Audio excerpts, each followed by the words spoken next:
கௌதம் பவித்ராவை காலையில் எழுப்ப வந்தவன் அவளுடைய சந்தேகங்களை தீர்க்கும் வகையில் பேச ஆரம்பித்தான். அவள் உதட்டில் தன்னுடைய உதட்டை பொருத்தி கொண்டான். இப்போ நான் சொல்வதை புரிஞ்சுக்கணும், சரியா?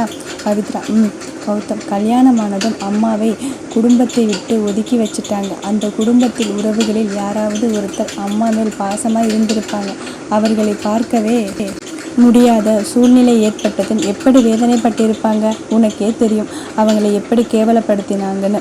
சின்ன வயசில் கூட வளர்ந்ததில்லை. பாசமான பெரியவங்களை பார்க்க முடியாத சூழ்நிலையில் அம்மாவின் வேதனை கொடுமையானதாக இருந்திருக்கும் இல்லையா? இந்த கல்யாணம் பழிவாங்கும் கல்யாணம் மட்டும் இல்லை. அம்மா தன்னுடைய உறவுகளை சேரும் நாள்.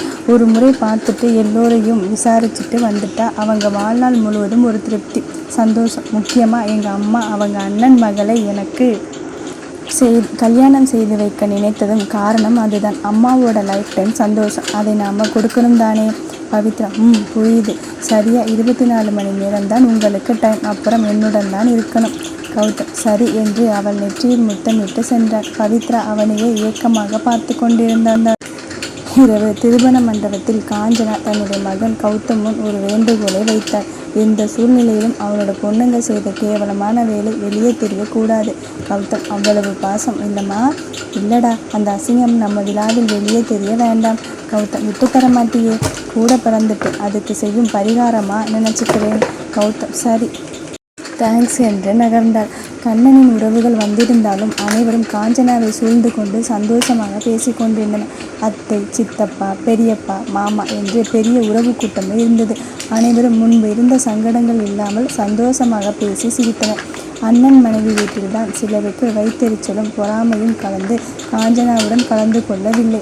காஞ்சனா பார்ப்பவர்களுக்கு எல்லாம் என்னுடைய மகன் கலெக்டர், மருமகள் கலெக்டர், சின்னவன் பிஸ்னஸ் செய்கிறான் என்று பெருமை பேசி கொண்டிருந்தாள். கௌதம் மற்றும் சதீஷ் சர்வாணி குர்தாவில் கம்பீரமாக மேடையில் நிற்க மணப்பெண்கள் ஸ்ரீதேவி மற்றும் ஸ்ரீலக்ஷ்மி அலங்காரமாக காக்ரா ஜோடியில் நின்றனர். கௌதமுக்கு ஸ்ரீதேவி அருகில் நிற்க கொஞ்சம் அருவருத்தது. ஆனாலும் இது தன்னுடைய யோசனையாகிற்றே, அதனால் சகித்து கொண்டிருந்தான். கௌதம் பவித்ராவை மண்டபத்துக்குள் வர வேண்டாம் என்று சொல்லி இருந்ததால் தப்பித்தான். இல்லையெனில் அவனை துளைத்து மறுபக்கம் வந்திருப்பாள் என்று நினைத்து கொண்டு நின்றிருந்தவன் அணுவை பார்த்து, அடப்பாவி, இவ என்ன இப்படி வளைச்சு ஃபோட்டோ எடுக்கிறாள்? ஃபோனை எடுத்து நலனுக்கு ஃபோன் செய்து, டே உன்னோட பொண்டாட்டி கையில் இருந்து ஃபோனை வாங்கி வை, என்னுடைய குடும்பத்தில் கும்மி அடிச்சிடுவா போல இருக்கு. நலன் எங்கிருந்தோ வந்து அணுவின் முன்னால் நின்றான். அணு அவனை நிமிர்ந்து பார்த்து என்ன என்று கேட்க, நலன் ஃபோனை கொடு. அணு பின்னால் மறைத்து கொண்டு மாட்டேன் என்றாள். நலன் உனக்கு உடம்பு தேரட்டும்னு விட்டு வச்சது தப்பாக போச்சு. இப்போ இத்தனை பேருக்கு நடுவில் உனக்கு கிஸ் பண்ணிட்டாதான் சரி வரும். அணு திடுக்கிட்டு நிற்க நலன் அவளுடைய ஃபோனை வாங்கி தன்னுடைய பையில் போட்டுக்கொண்டு நகர்ந்தான். ஏமாத்திட்டான். ஒரு இடத்தில் அமைதியாக உட்கார்ந்து கொண்டான். ஸ்ரீதேவி கௌதம் மாமா உங்களுக்கு என்னை பிடிக்குமா? கௌதம் கையில் இருந்த ஃபோனை எடுத்து காதில் வைத்து கொண்டு நகர்ந்து நின்றான். ஸ்ரீதேவி சோகமானாள். ஆனாலும் சளைக்காமல் அவன் வந்ததும் உரசி நின்றாள். ஸ்ரீலக்ஷ்மி வெக்கத்துடன் சதீஷ் பக்கத்தில் நிற்க கண்ணன் காஞ்சனாவிடம் சென்று, அம்மாடி நிச்சயம் செய்திடலாம். காஞ்சனா அண்ணா, எங்களுடைய முறையில் கல்யாணத்துக்கு முன்னாடி நாள் நிச்சயம் செய்வது இல்லை. வீட்டில் சாப்பிடும் அன்னைக்கு பேசி தட்டு மாற்றுவது தான் முறை. நமக்கு நேரம் இல்லாததால் அதையும் செய்ய முடியலை. இப்போதைக்கு கொஞ்சம் நேரம் குழந்தைகள் மேடையில் நின்றுவிட்டு சாப்பிட்டு கல்யாண வேலையை பார்க்கலாம். உறவுகள் கூட ஏன் காஞ்சனா, நாம் நம்ம முறையில் செய்துக்கலாமே. காஞ்சனா காலையில் கல்யாணம், இதில் எதற்கு நிச்சயம்? எல்லாம் இருக்கட்டும் அண்ணா, பந்தி பரிமாற சொல்லுங்க. கண்ணன் அங்கிருந்து நகர்ந்தான். சிறிது நேரம் கழித்து கௌதம், ராதா மற்றும் நீலன் மூவரும் காஞ்சனாவிற்கு அருகில் அமர்ந்தனர். காஞ்சனாவை சுற்றி இருந்த உறவுகள் எல்லாம் மூவரையும் பார்த்து 3 பேரும் அச்சு அசலா ஒரே மாதிரி இருக்காங்க. காஞ்சனா ஆமாம், 3 பேரும் ஒன்றுதான் எல்லா விஷயத்திலும் என்று சிரித்தார். ஆனாலும் 3 ஆண் சிங்கங்களை மீட்கும் பெண் சிங்கம்னு உனக்கு அவார்டு கொடுக்கலாம் என்று ஒருவர் சொன்னதும் கௌதம் அவரை பார்த்து காஞ்சனாவிடம் யார் என்று கேட்டார். உனக்கு சின்ன சித்தப்பாடா. கௌதம் சித்தப்பா, நீங்கள் சூப்பர், சரியாக சொன்னீங்க. எங்கள் அம்மா எங்களை அடக்கி வச்சிருக்காங்க என்று சொன்னதும் அனைவரும் சிரித்தனர். ஸ்ரீதேவியும் ஸ்ரீலக்ஷ்மியும் கூட அவர்களுடன் வந்து உட்கார அனைவரும் பேசி கொண்டிருக்க கௌதம் ஃபோன் ஒலித்தது. கௌதம் தனியாக எழுந்து வந்து, yes darling. Pavithra, I miss you. Gautham தூக்கம் வருதா பார்பிடா? பவித்ரா, வீடியோ கால் பண்ணுறீங்களா? கௌதம் ஓகே டார்லிங் என்று வீடியோ கால் மாற்ற கௌதம் முகம் அதில் தெரிய பவித்ரா உதட்டை பிதுக்கி கொண்டு, நீங்கள் அழகாக இருக்கீங்க, நான் பார்க்க முடியலை. கௌதம் சற்று தள்ளி வைத்து நல்லா பாரு என்று உடையுடன் காட்ட பின்னால் ஸ்ரீதேவி நின்றார். பவித்ரா ஆ என்று போனை கட் செய்ய கௌதம் திரும்பி பார்க்க, ஸ்ரீதேவி நீங்கள் என்னை ஏமாற்றக்கூடாது, என்னை தான் கல்யாணம் பண்ணிக்கணும், எதுக்கு இப்போ பவித்ரா கூட பேசிக்கிட்டு இருக்கீங்க? கௌதம் அது சும்மா ஃப்ரெண்ட். ஸ்ரீதேவி ஃப்ரெண்டா? என்னை நம்ப சொல்லுறீங்களா? இருங்க எல்லோரிடமும் சொல்லறேன். கௌதம் அதுக்கு முன்னாடி நான் காட்டுறதை பார்த்துட்டு சொல்லு. நான் எல்லோரிடமும் சொல்லணுமா? நீ சொல்ல போறியான் என்று அவளுடைய வீடியோவை காட்டினான். ஸ்ரீதேவி அதிர்ந்து உட்கார்ந்தார். கௌதம் இப்போது நமக்குள் ஒரு டீல். மண்டபம் முழுவதும் வச்சிருக்காங்க இல்லை ஸ்க்ரீன், அதில் எல்லாம் இந்த படத்தை ஓட்ட போகிறேன். நானும் படம் பார்த்து ரொம்ப நாளாச்சு. ஸ்ரீதேவி நோ. கௌதம் அப்போது மூடிக்கிட்டு கப்பு சிப்புன்னு இருக்க, இல்லைன்னா 4 விரலில் நகத்தை வேரோடு பிடுங்கின இல்லை, மற்ற 16 விரல்களிலும் பிடுங்கி தள்ளிடுவேன் என்று நகர்ந்தார். ஸ்ரீதேவி அதிர்ச்சியுடன் அவனை பார்த்தான். கௌதம் மறுபடியும் பவித்ராவுக்கு ஃபோன் செய்து, ஒன்றுமில்லை, அது ஒரு லூஸ் எங்கோ பார்த்துட்டு பேசிக்கிட்டு இருக்கு. நீ என்னுடைய டார்லிங் டியர் பேபி, காலையில் சீக்கிரம் எழுந்து அலங்காரம் செய்துட்டு மாமன் அழகுக்கு இல்லைனாலும் ஓரளவுக்கு அழகா வா. பவித்ரா ஆஹா நீங்கள் சுமார் தான். கௌதம் சரிடி தூங்கு, குட் நைட், ட்ரீம்ஸில் மீட் பண்ணலாம், லவ் யூ என்று ஃபோனை வைத்தான். கௌதம் அடுத்த ஃபோன் செய்தான். வாசு நாளைக்கு மேடம் தயாரானதும் நீ தான் கூட்டிகிட்டு வரணும், ஜாக்கிரதை, டைம் மிஸ் ஆகக்கூடாது. வாஸ் எஸ் பாஸ் என்றவன் கௌதமின் ஜாக்கிரதை என்ற வார்த்தைக்கு என்ன அர்த்தம் என்று புரிந்து கொண்டான். ஸ்ரீதேவி தனியாக சென்று ஃபோன் செய்தாள். அந்த பவித்ரா உயிர் விடுவதற்குள் போயிடணும்.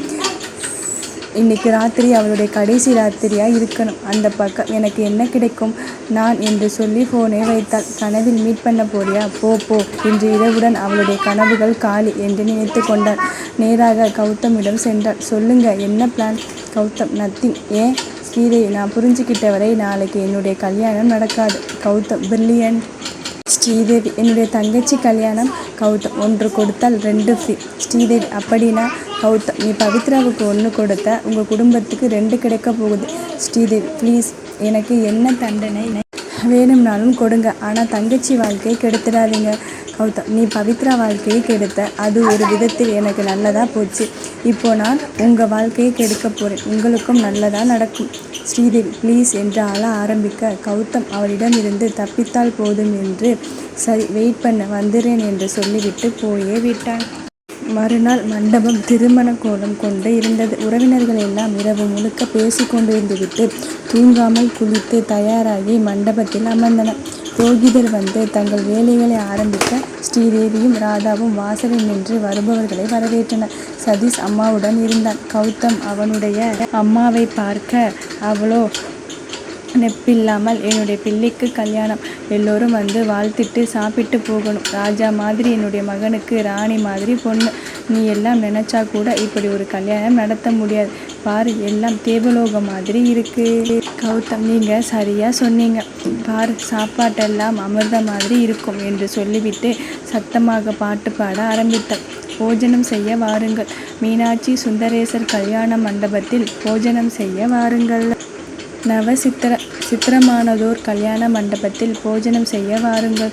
வாழை மரத்துடன் வெட்டிவேர் கொழுந்து மாவிலை தோரணம், பவள ஸ்தம்பந்தம் நாட்டியம் கூட, பச்சை மரகதம் பதித்த சுவர்களும் பசும்பொன் தரையில் பல வண்ண பொடியினால் பதித்த கோலத்தில் நட்டு நடுவே குத்துவிளக்கேற்றி தூண்கள் தோறும் தூண்டா விளக்கும், சுற்றிலும் தீபங்கள் மணிகளும் அசைய, பந்தி பந்திய பாயை விரித்து உத்திரணியுடன் சல பாத்திரங்களும் தலைவாழை இலை போட்டு தப்பாமல் இடம் பண்ணி போஜனம் செய்ய வாருங்கள். மும்மூர்த்திகளுடன் முனிவர்கள் தேவர்கள் யஸ்ய கிங்கணர் கந்தவர்களும் அஷ்டதிக்கு பாலர்கள் சூழ அந்தணர்களும் முன்பந்தியிலே அணியணியாக அவரவர் இடத்தில் அழகாய் இருந்தனர்.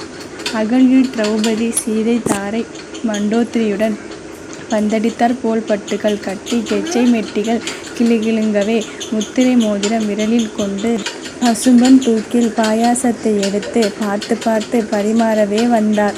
போஜனம் செய்ய வாருங்கள். மாந்தையில் பச்சடி, தேங்காய் பூ, கோசமல்லி, விரங்கிக்காய் கிச்சடி, பரங்கிக்காய் பச்சடி, விதவிதமாகவே வெத்தலைப்பழம், பாங்குல கூட்டு, டாங்கார் பதுக்கு, சில்சித கறியும் பலாப்பெஞ்சி கறியும், பாகற்காய் கசட்டல், கத்தரிக்காய் துவட்டல், வாழைக்காய் வறுவல் வாழைப்பூ துருவல் உண்போருக்கு சுகமான சம்பா அரிசியுடன் மொத்த பருப்பும் குத்துருக்கு நெய்யும் போஜனம் செய்ய வாருங்கள்.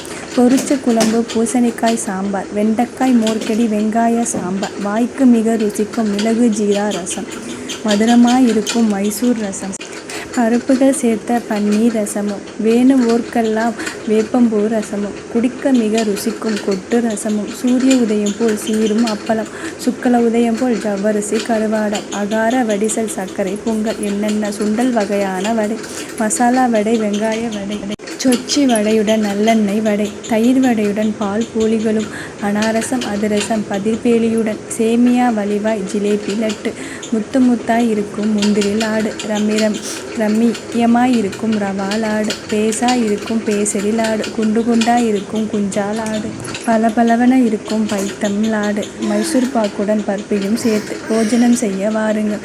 குறுகணி வர்த்தகங்கள் பச்சை நாடாம் பழம் தேங்கதளி பழம் செவ்வாழை பழம் நேந்திரம் பழத்துடன் மாம்பழ தினுசுகள் பலாப்பழத்துடன் வாழைப்பழம் அனைத்தும் ஆடை தயிர் வெண்ணெய் தங்காமல் சேர்த்து பகால பாத்து பல தினுசான சித்திரானங்களும் அச்சிதமான இஞ்சி ஊறுகாய் வேப்பிலை கத்தி கொத்தமல்லி சட்னி மிளகாய் பொடியுடன் மிளகாய் பச்சடி பந்தியில் பரிமாறினார்.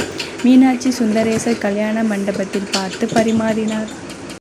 சதீஷ் கண்ணீர் விட்டான். கௌதம் மனதை இறுக்கி பிடித்து கொண்டு வாங்கம்மா மேடைக்கு போகலாம். அவள் கையை எடு. என்னுடைய மகன் கல்யாணத்துக்கு அந்த தேவர்கள் கடவுள்கள் எல்லாம் வந்து பந்தி பரிமாறுகிறார்கள். நீ என்னை இப்படி மரியாதை இல்லாமல் தொட்டு பிடிக்கிற பாத்தியா என்னுடைய மகன் எப்படி கண்ணை பறிக்க அழகா இருக்கான். நீ தள்ளிப்போ. சரி வாங்க மீனாட்சி சுந்தரேஸ்வரரை பார்க்க போகலாம். சதீஷ் ஒரு பக்கம் பிடித்து கொள்ள அம்மா நான் மேடையில் ஒரு சேர் போட்டு உட்கார வைப்பேன் அமைதியாக இருக்கணும். சரி வா தங்கம். அம்மா நீ சொல்வது போல நடந்துப்பேன். அம்மாவை விட்டு நீ எங்கும் போகக்கூடாது.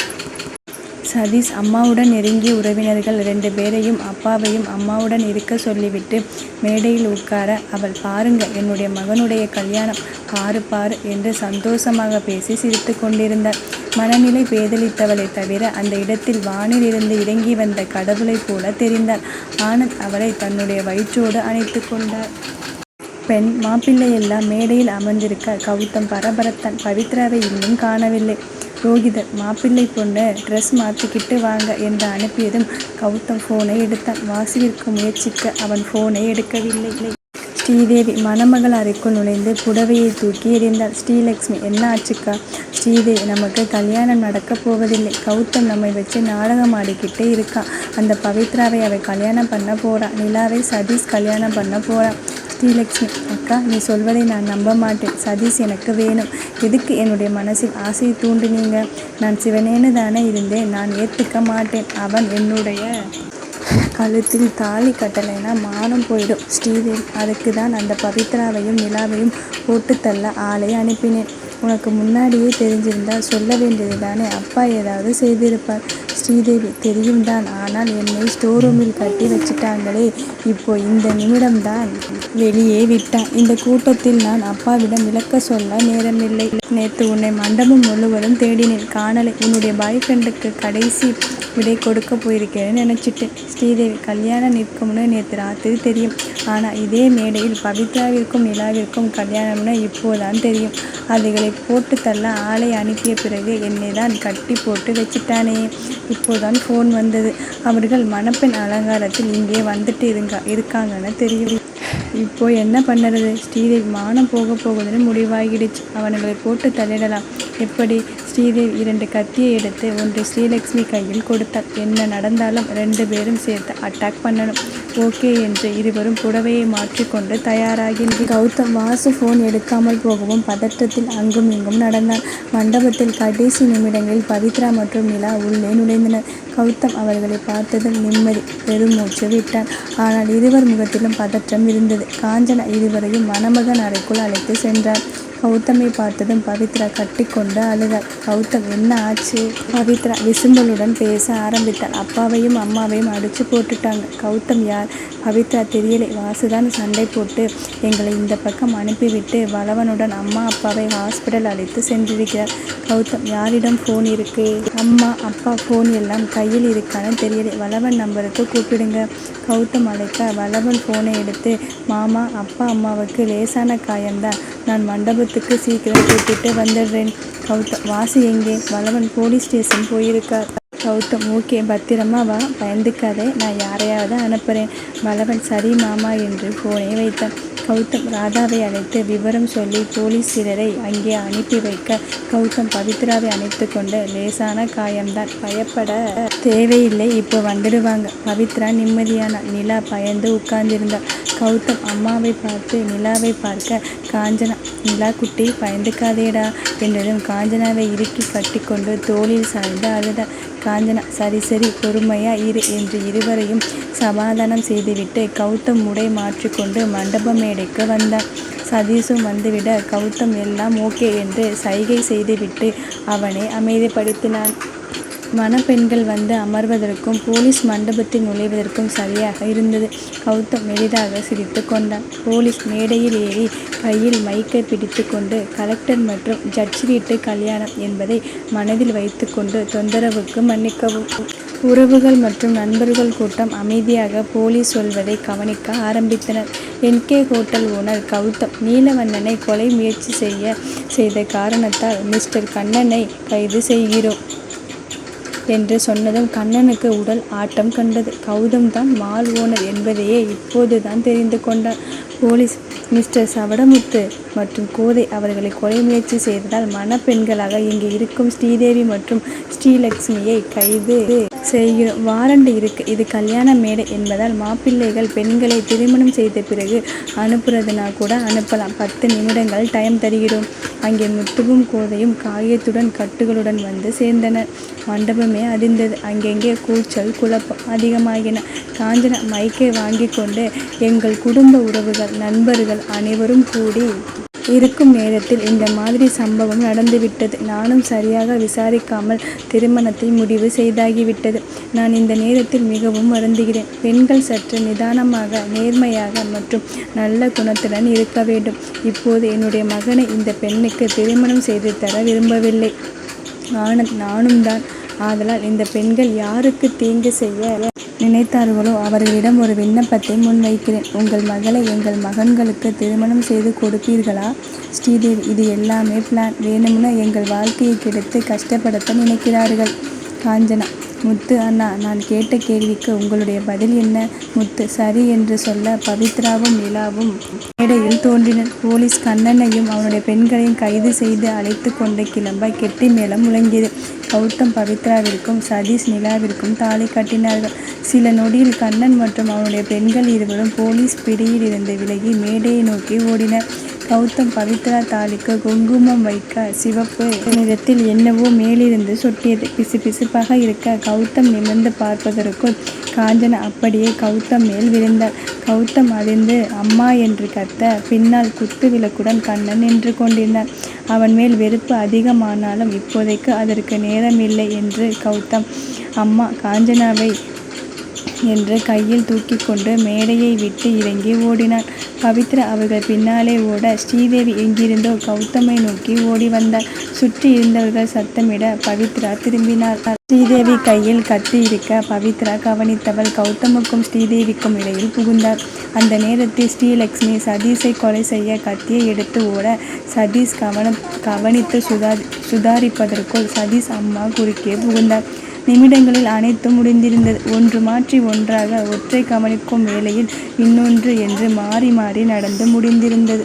மற்றவர்கள் ஓடி வந்து பவித்ராவை தாங்க ராதா பவித்ராவை கையில் தூக்கி கொண்டு ஓடினார். கௌதம் அம்மாவை பற்றிய டென்ஷனில் யாருக்கு என்ன நடந்ததென்று யோசிக்க முடியவில்லை. சதீஷ் அவனுடைய அம்மாவை தூக்கி கொண்டு மேடையை விட்டு இறங்கி ஓட நீலன் அதிர்ந்து நெஞ்சை பிடித்து கொள்ள முத்து மற்றும் நீலனின் நண்பர்கள் அவரை அழைத்து கொண்டு ஹாஸ்பிட்டல் சென்றனர். நிலா அப்படியே உறைந்து நின்றாள். மண்டபத்தில் அனைவரும் என்ன நடந்ததென்று புரியாமல் அங்கெங்கே பேசி கொண்டிருக்க ஸ்ரீதேவி அண்ணியார் அவர்கள் முன் தோன்றி, உறவுகளுக்கு வணக்கம். இன்று யோசிக்க முடியாத அசம்பாவிதம் நடந்துவிட்டது. யாரும் சஞ்சலப்பட வேண்டாம். காயமடைந்தவர்களுக்காக சில நிமிடங்கள் பிரார்த்தனை செய்து கொள்ளுங்கள். உங்களுடைய பிரார்த்தனை மற்றும் ஆசிகள் தான் காயமடைந்தவர்களை காப்பாற்றும். அமைதியாக இருங்கள் என்று கண்ணீருடன் கலெக்டராக மக்களுக்கு ஆறுதல் சொல்லிவிட்டு போலீஸ் அனைவருக்கும் சில கட்டளைகளை பிறப்பித்துவிட்டு நகர்ந்தார். மண்டபத்தில் அனைவரும் அவரவர் இடங்களில் அமைதியாக அமர்ந்து கொண்டு ஹாஸ்பிட்டலில் இருந்து வரும் செய்திக்காக காத்திருந்தனர். காஞ்சனா தலையில் குத்துவிளக்கின் பாத பகுதி இறங்கி இருந்ததால் காயத்துக்கு தையல் போடும்படி ஆனது. ரத்தம் நிறைய போயிருந்தது. ஆனால் உயிருக்கு பாதிப்பில்லாமல் காப்பாற்றப்பட்டார். பவித்ரா நெஞ்சு பகுதியில் ஆழமாக கத்தி இறங்கி இருந்ததால் உயிருக்கு கொஞ்சம் ஆபத்தான சூழ்நிலையில் இருந்தார். சதீஷ் அம்மா இருதயத்தில் கத்தி இறங்கி இருந்ததால் அவரின் உயிர் ஹாஸ்பிட்டல் வரும் முன்பே போயிருந்தது. நீலன் அதிர்ச்சிதான் என்பதால் எந்த சேதாரமும் இல்லாமல் தப்பித்து எழுந்து உட்கார்ந்தார். முத்து ஆனந்தை பிடித்து கொண்டு சமாதானம் செய்து கொண்டிருந்தான். ஆனந்த், விடுடா, இனி யாருக்கும் தொந்தரவு கொடுக்க கூடாதுன்னு போயிட்டா. அவள் நல்லா இருந்தவரை என்னுடைய வாழ்க்கை மகிழ்ச்சியின் எல்லையில் இருந்தது. அப்புறம் அவளுக்கு முடியாமல் போனதிலிருந்து எங்களை சுற்றி இருட்டு. அவளை மாதிரி ஒரு பெண் அமைவது ரொம்ப கடினம். என்னுடைய சிரமத்தில் கூட இருந்து தைரியம் கொடுத்தாள். நான் நல்லா இருக்கும் பொழுது அவளுக்கு மனநிலை சரியில்லாமல் போயிடுச்சு. உண்மையை சொல்லும்னா அவளை அழிச்சிக்கிட்டு என்னை ஏற்றிவிட்டு இருக்கிறாள். முத்து என்ன பேசுறது என்று தெரியாமல் தவித்தார். சதீஷ் ஒரு ஓரமாக குலைந்து உட்கார்ந்திருந்தார். கௌதம், ராதா, எனக்கு புரியலை, என்ன நடந்தது? ராதா விளக்கம் சொன்னது உடைந்து போனான். பவித்ரா நல்லா இருக்கா? இல்லை. ராதா இல்லை என்று தலையாட்ட கௌதம் உடைந்து போனான். பைத்தியக்காரி, என்னை விட்டு போயிடாதேடி, செத்துடுவேன் என்று அழுதான். நீலன் தன்னுடைய வார்டில் இருந்து எழுந்து காஞ்சனா இருக்கும் அறைக்கு வந்தார். காஞ்சனா மயக்கத்தில் தலையில் கட்டு போட்டு படுத்திருந்தார். நீலன், காஞ்சிக்குட்டி எழுந்துக்கோ, நீ இப்படி படுத்திருந்தா என்னால் தாங்க முடியலைடி என்று அவளை அணைத்து கொண்டு அழ, ஸ்ரீதேவி, மாமா, அத்தைக்கு ஒன்றுமில்லை, நல்லா இருக்காங்க, கொஞ்சம் மயக்கத்தில் இருக்காங்க, அவ்வளவுதான். நீலன் மற்றவர்களை பற்றி கேட்க பயந்து கொண்டார். காஞ்சனா, நீ எழுந்து வா, நான் கௌதமை பார்க்கணும், எனக்கு பயமாக இருக்கு.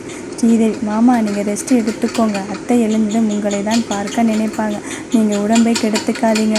நீலன் அவள் கண்விழிக்க காத்திருப்பது போல அவள் அருகில் அமர்ந்து கொண்டார்.